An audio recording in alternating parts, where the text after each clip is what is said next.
Hey, everybody, it's Eddie from Tokyo. This is your cryptocurrency update from Japan. And today I woke up with an especially curious feeling. I don't know why, but in my research, I have decided not to cut out everything, but to share with you a little bit of that fluff that you find on the way, and maybe call it dipping my toe into a new hot spring to see if you all like the temperature of this new water. Call it a crypto coverage wrapped in a little bit of fluff, just not Japanese fluff, but the fluff that you often get along the way when you do research. I started with this nostalgic Japanese 2016 article that was retweeted by Daikoku. Daikoku is a very important member, especially on Twitter, of the XRP community here in Japan.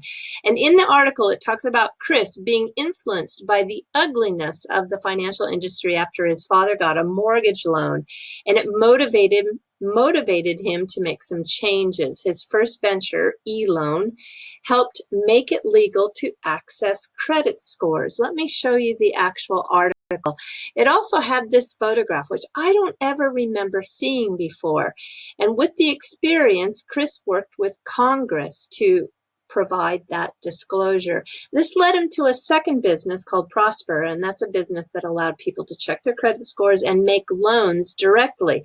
In this article, it says that he is quoted as saying that the bold statement of banks that don't use Ripple will lose their competition. I think it is very much the origin, the root, the beginning of what really motivated the ecosystem of Ripple and the creation of the digital asset XRP that was gifted to Ripple. So when we take a look at photographs that we are very curious about, you can right click on that photograph, and it did intrigue me to see where this photograph was first used and how often. Well, it goes all the way back to 2013, believe it or not. The first place that I found was a site in Germany, but this particular website is dark now. And here is the one that takes us back to 2013 in Switzerland. So it's so interesting. I think anybody who is covering crypto from Switzerland in 2013 is worth a little bit of research. This article is The Rush to Coin Virtual Money with Real Value. And of course, this photograph is with Stefan Thomas, and it's about how programmers are improving on the concept of Bitcoin. And at this time, this is where it's so interesting. Listen to this. Only 36 cryptocurrencies were listed on CoinMarketCap at the time, and the value of the entire market was just 4.3 billion. You know, when we hit the last big bull run, the market cap was at about 800 billion, just under 1 trillion. Today, it has dipped back down to about 200 billion, but there are 857 assets listed. So when using the Who Is record to search on the domain of this particular website, the Freedom Watch, and it is an international intelligence for the resistance, I just had to see the details behind this site. So of course you go to Who Is, and it tells you that it is coming from a place in Switzerland. According to the IP address, the location is the part of northern Switzerland near Zurich in the city of Nunchurch.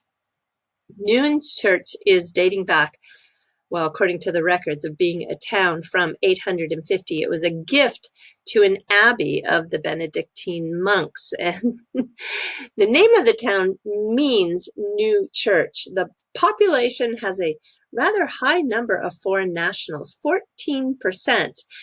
37% are from Germany, 17% are from Italy, 3% from Croatia and Macedonia and Turkey. It's a population that's growing, so that is really bucking the trend for mature economies. And most everyone in this town speaks German. It's set up in the low mountains at about 3,000 feet in regards to elevation, which is about 900 meters. You can see here that you can actually go to the exact location on the street. This world is just, the digital footprint that you leave is just unbelievable sometimes. You can find the street that this is on, and you can even see the town itself looks very historic. And so speaking of market cap, well, let me take you to an article that just came out on Friday. It was announced that Yahoo Finance will migrate the CoinMarketCap tool for their 70 million users. This is the most popular finance website in the United States. Did you know that they were such a leader? I mean, they are the largest go-to site, bigger than Google when it comes to search in Japan, but I always thought Japan was a little bit special. It is first, followed by MSN with a 65 million person user base, just nipping at their heels. And then following that is CNN with 50 million.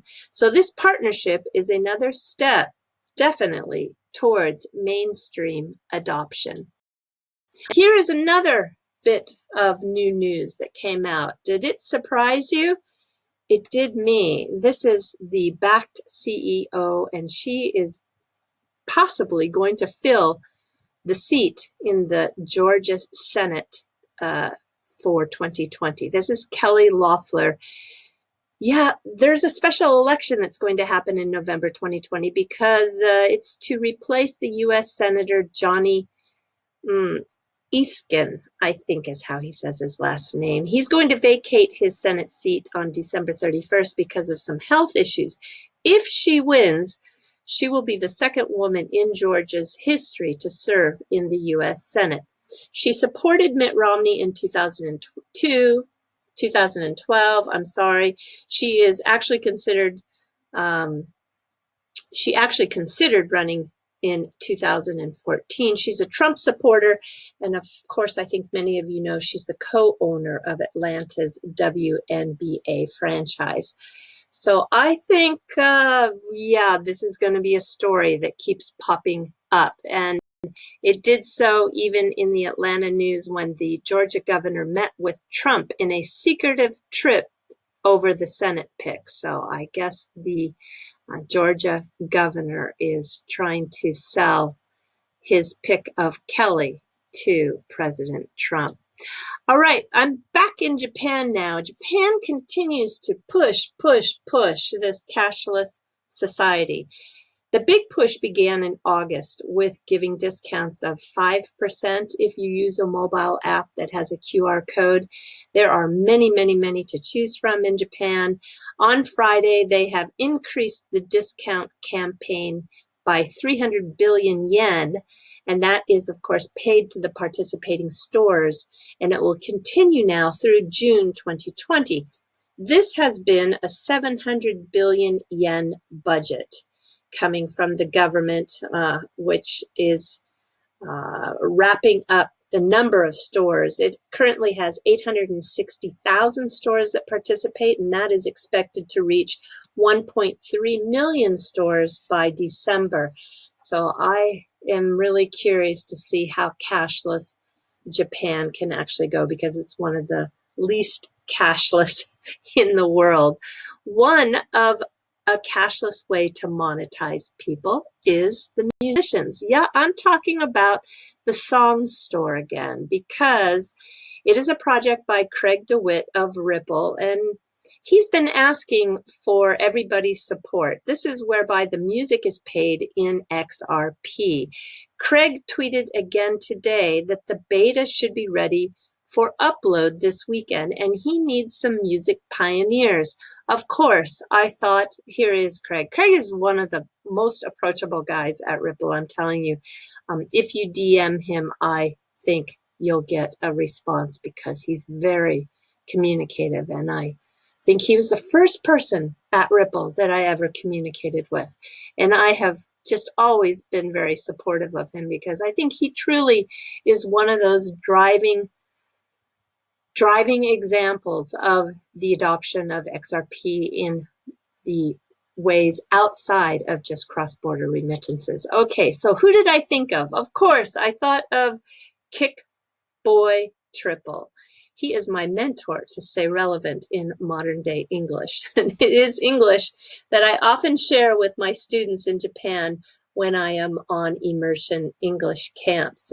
This is your shout out, Kick, to get in touch with Craig, all right? He is asking for a DM on Twitter for music pioneers to help. I know you are a music pioneer. Okay, and then I'm gonna jump to this article, which I'll put a link in the description below. It's by AMB Crypto, and it just talks in more detail about Craig's project. All right, this is a new photograph that came up with Jay Kim. He is the podcast owner who did this unbelievably in-depth podcast of interviews with 4 of the Ripple executives. If you haven't listened to it yet, it's worth it. It's nearly 2 hours long. If you can do it in segments, that's great. If you can't, he did do a transcript, so if you're a quick reader, you can get through it through reading. But I know how important this is, because if you look at today's news, yet still there are lots and lots of media online coverage that are taking excerpts out of his 2 hours of information, because there is so much that was said. And that was Marcus Treacher, Mr. von Miltenberg, from Brad Garlinghouse, and David. So it's just one of those interviews. Yeah, I just don't think you can miss. And Galgatron even said that this was going to be the go-to podcast for newbies. And I think that was really huge compliment coming from Galgatron. And talk about interviews. Well, this is a 1 hour deep talk with Ripple's Navin Gupta. It just happened in the last 24 hours. There's a lot of nuggets in this too. At the 20-minute mark, he talks about the 30 or 50 heavy corridors that they are focused on.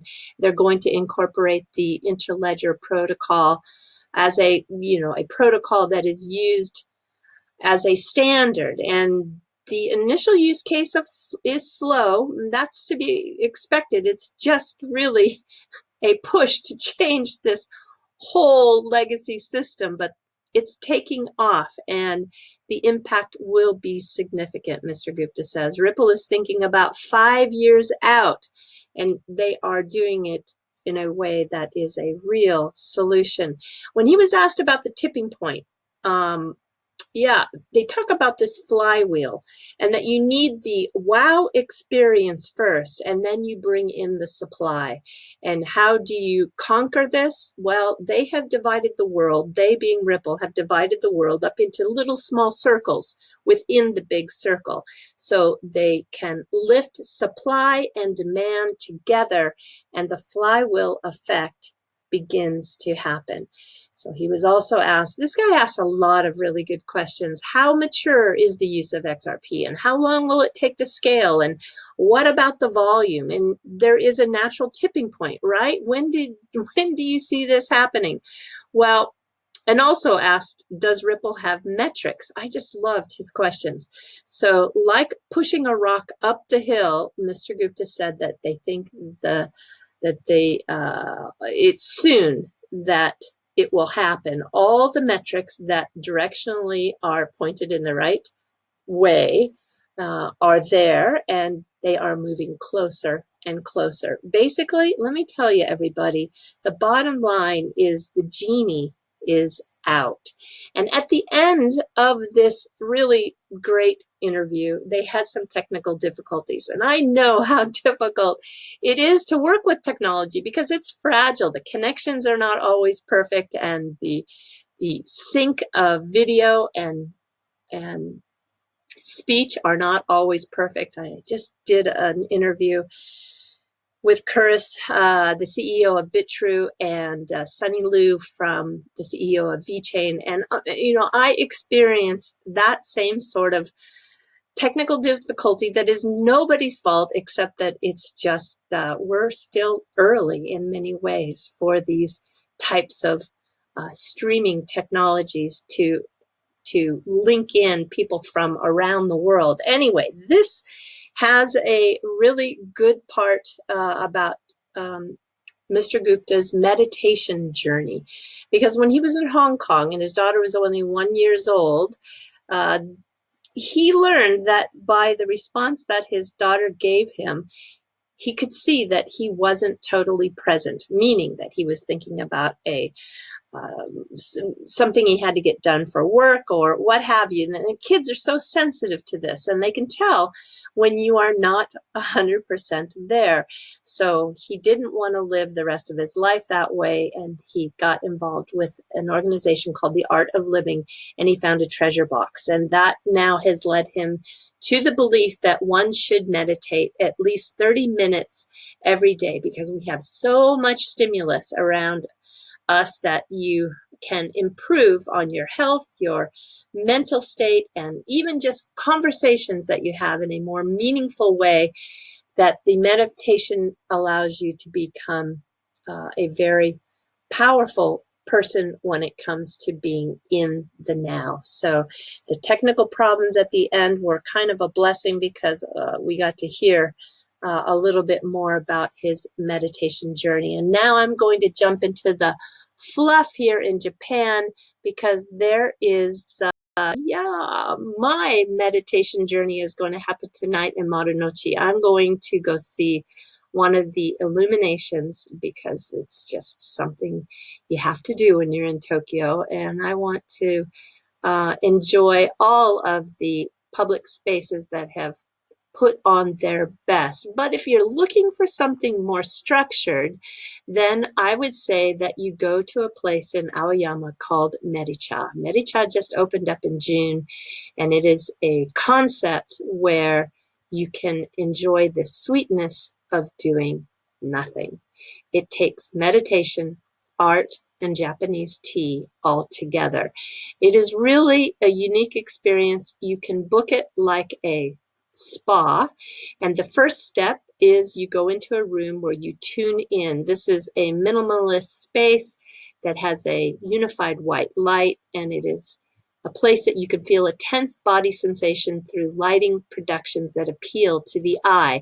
You then move into the second room, which is a multi-channel acoustic space.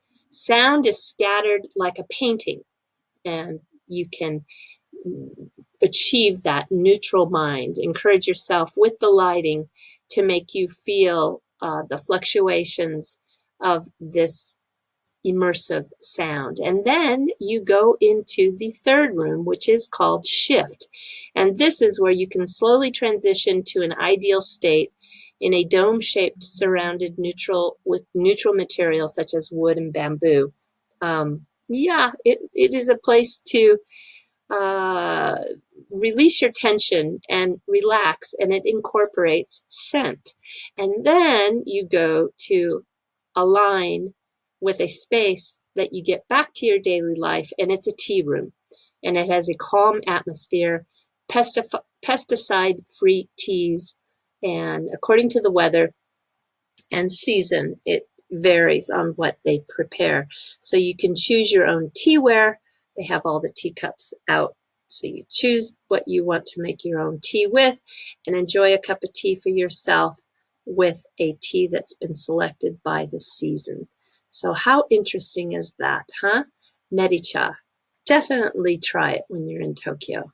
All right, everybody, do take care. Sayonara for now. Bye-bye.